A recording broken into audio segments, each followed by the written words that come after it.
Um, Hello. So my name is Philip Vincent. I'm with Plug and Play, and I'm currently heading our East Asia division. I've been with Plug and Play now for over 8 years. The first 3 years, I worked in our headquarters, which is in Silicon Valley.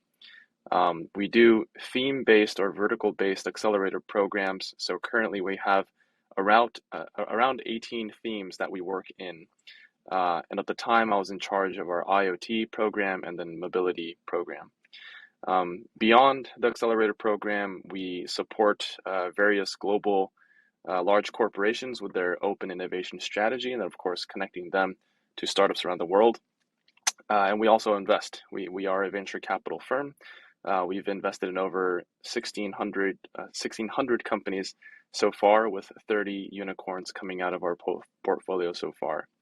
Since 5 years ago, I moved to Japan to launch, create, build, scale our Plug and Play Japan office. And of course, now we've launched Plug and Play in Korea, which I also currently oversee since our launch. That was about a year and a half ago. We have several corporate partners, including companies like Samsung, LG.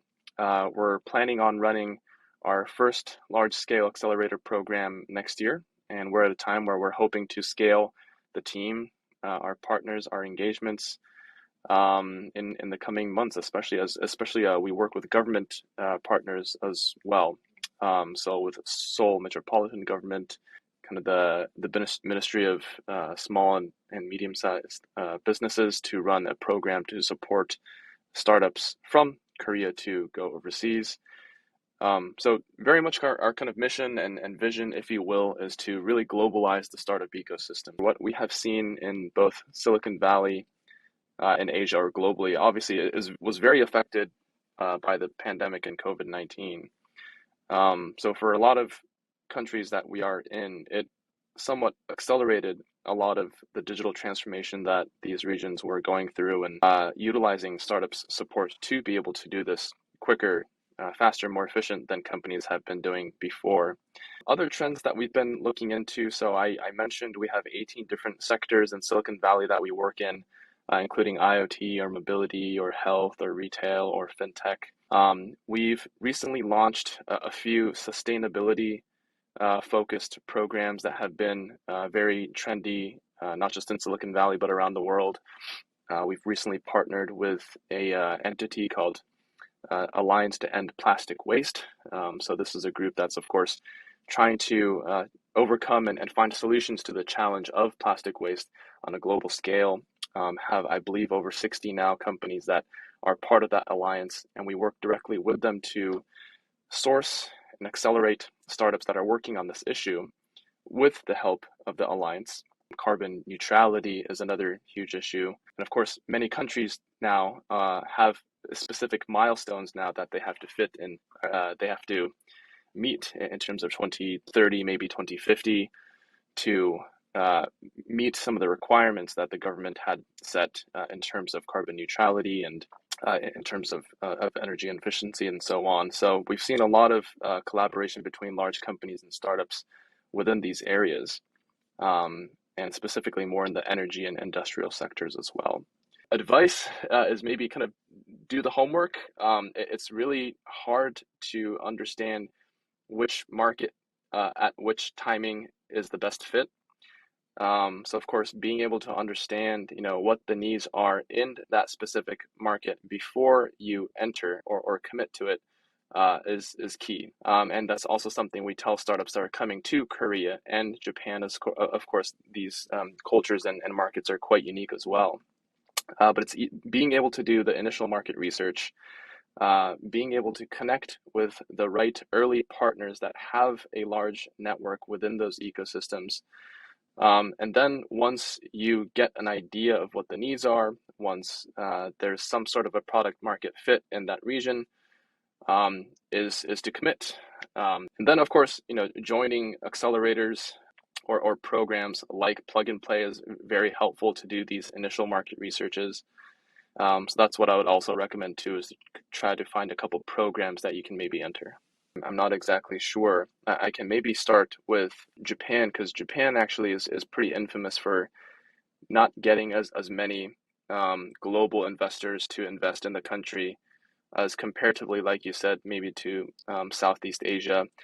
I think there's kind of a bigger opportunity gap sometimes in areas like Southeast Asia, Indonesia, where smartphone penetration is huge, and there's a lot of kind of business models that kind of fit that certain economy at the moment, where companies could scale much larger and faster than they would in countries like Japan and Korea. Of course, a lot of companies in Japan and Korea maybe are more technology driven than business model driven. It's sometimes harder to penetrate countries like Japan and Korea because they have local business models or local guidelines and regulations that are maybe a little bit more strict than other countries.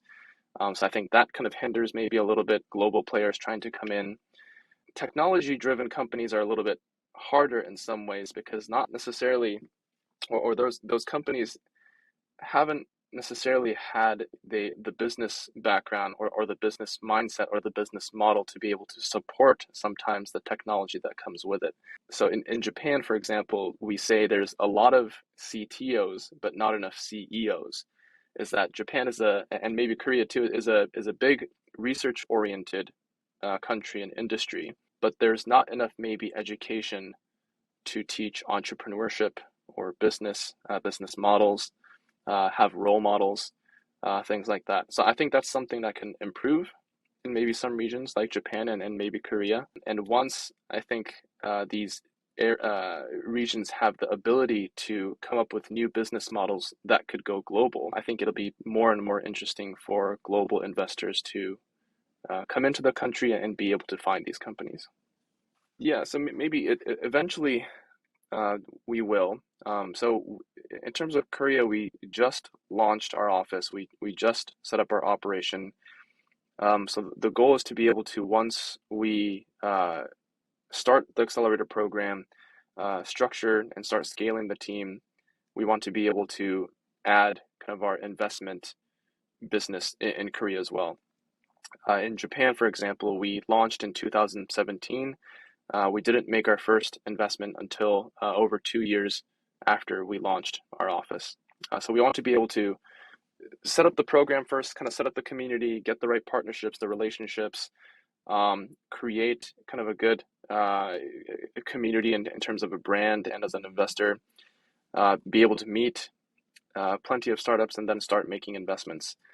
The goal in regions like Japan and Korea is to make first 10 to maybe 15 investments per year and maybe upwards of 20 investments per year.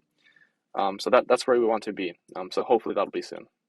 So in regions like Japan or Europe or Singapore, this is a similar model where we don't invest out of a specific fund, but from kind of our US family fund. That being said, we've started to create funds with corporate LPs, and we've started to do so in the US that are specific to industries. And the next step, we believe, is potentially doing region-based funds. So we are potentially thinking of doing one in Japan, maybe one in Southeast Asia, one in Europe. So down the line, we think it's possible for Korea maybe to have its own fund, or maybe be part of a bigger regional fund, maybe like an Asia fund. So it's possible.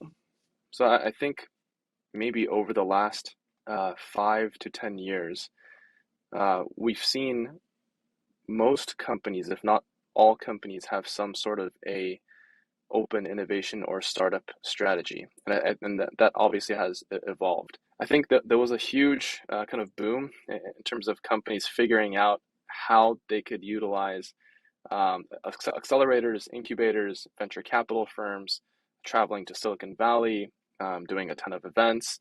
And I think there was a huge trial and error period over the last 5 years to understand how each company can have their own strategy in terms of working with startups, creating their own funds like CVCs. And what we found working with corporations recently is they want more of a kind of hand-holding experience in terms of really understanding what the corporate partners' needs are. So this is anything from, do we really understand what the challenges are within the company. If that challenge requires open innovation or closed innovation, if that challenge requires working with startups or working with other vendors, being able to internally come together through workshops, ideations, design thinking to really figure out what the best combined solution is.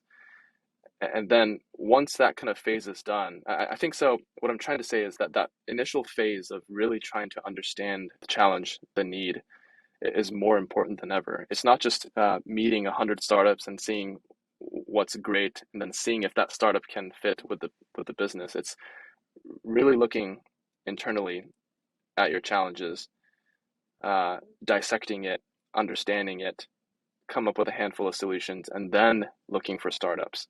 So I think the process have become a little bit more structured in terms of filtering the startups that we've introduced so far. And then, of course, once we introduce the startup to our corporate partners, being able to make sure we execute on it well. Yeah, I think the top reason startups fail still is kind of the product market fit. So not being able to kind of figure that out. So of course, there's many mistakes that startups can make. But at the end of the day, it's not finding a product or service that customers need is very obviously the most crucial step of building a startup. So of course, to not do that, it's making sure that there is a sound business model that would take the technology or service or product to scale. They have listened in partnerships with customers and the market so that they have a good enough research and base to be confident that the product or service is something that the market needs.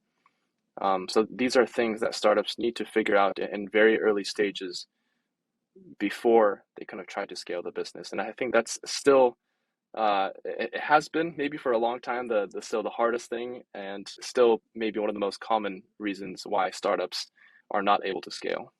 I think there will be short-term kind of corrections in terms of valuations in startups, different timings in different regions, but we don't necessarily see this as a bad thing. And if anything, for younger early stage startups, this could be a fresh start for a lot of us investors as well to be able to support these young companies. So sure, there could be some signs currently that is more friendlier in the fundraising stages of some of the startups that we see. So I guess we do believe that right now is the best time ever still to be able to build and scale startups. So especially for the entrepreneurs out there, the young startups out there, there are plenty of resources, again, more than ever to support early stage companies. So we urge you to utilize them, to think big, think global.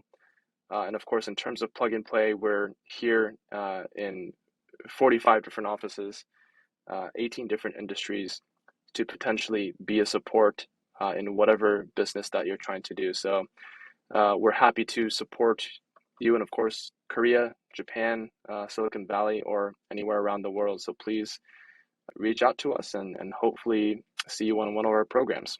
Thank you.